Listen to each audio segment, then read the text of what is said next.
Hi ළමයි, welcome back to my YouTube channel. කොහොමද ඔයාලට? ඔන්න මං කිව්වා වගේම මගේ කැම්පස් එකේ first day vlog එක අරගෙන ආවා. ඉතින් මං දැන් උදේ නැගිටලා වොෂ් එකක් දාලා ලෑස්තිලා යන්න හදන්නේ. ඔයාලා මගේ කලින් vlog එක බලපු අය නම් දන්නවා ඇති මම බෝඩින් ඉඳලා තමයි කැම්පස් එකට යන්නේ. එතකොට මගේ කැම්පස් එක කැලණිය කැම්පස් එක. මට පොඩි කාලේ ඉඳලම හීනයක් තිබුණා කැම්පස් එකකට කවදා හරි යන්න ඕන කියලා. ඒත් මෙන්න මේකටම තමයි යන්න ඕන කියලා විශේෂයක් නම් තිබුණේ නැහැ. ඒත් මට මේ කැම්පස් එක ලැබුණ එක ගැන මම දැන් සෑහෙන්න සතුටු වෙනවා. එතකොට මගේ ෆැකල්ටි එක මම ඔයගලන්ට ඉස්සරහට පෙන්නන්නම්. ඊට පස්සේ මම ලෑස්ති වෙලා ඉවර වෙලා මයිලෝ එකක් හදාගත්තා. කැම්පස් එකට ගිහිල්ලාම මොන හරි කනවා කියලා හිතුවා. ඉතින් ළමයි ඕක තමයි මගේ බෝඩිමට පේන වීව් එක. තනියම නිදහසේ කොහෙට හරි වෙලා මෙහෙම ඉන්නවා කියන එක මම නම් ජීවිතේ විඳින්න ආසම ෆීලිං එකක්.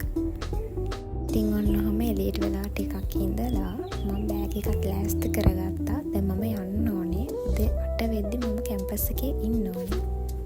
දැන් මම ඉක්මනට අපේ ඔරියන්ටේෂන් එක තියෙන හෝල් එකට යන ගමන් ඉන්නේ. ඔන්නෝම මම වෙලාවට හෝල් එක ඇතුළට ආවා. මං එනකොටත් පටන් අරන් තිබුණේ නැහැ. ඉතින් මට ඔයාලට කියන්න බැරුණානේ මං ඉන්නේ සයන්ස් ෆැකල්ටි එකේ.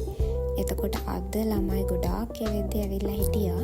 මං හිතන්නේ ළමයි 1000ක් විතර එදා ඇවිල්ලා හිටියා. එතන වාඩි වෙලා ඉන්නකොටත් හිතට දැනුනේ අමුතුම ෆීලින් එකක්. ඒක කවදම හරි ජීවිතේ විඳින්න ඕනේ. මේ වීඩියෝ එක බලන නංගිල මල්ලිලා කවුරු හරි ඉන්නවා නම් හොඳට එක්සෑම් එක කරලා තමන් ආස කරන කැම්පස් එකට අනිවාර්යෙන් යන්න. දැන් ඔයාලට හිතෙයි ඉගෙන ගන්න අමාරුයි පාඩම් කරන්න අමාරුයි කියලා. ඒත් මේක ඔයාලගේ ජීවිතේට විඳින්න ඕන හැඟීමක්. ඉතින් දවල්ට කාලා එළබොජන් එකෙන් නාරංග කප්පුවා. මේ දවස්වල මාර රස්නේ ළමයි. අපේ ඔරියන්ටේෂන් එක තිබ්බේ මාර්තු මාසේ.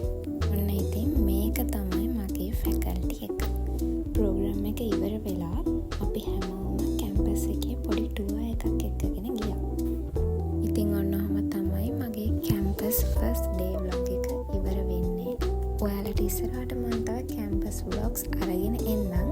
එහෙනම් මම subscribe කරලා තියාගන්න.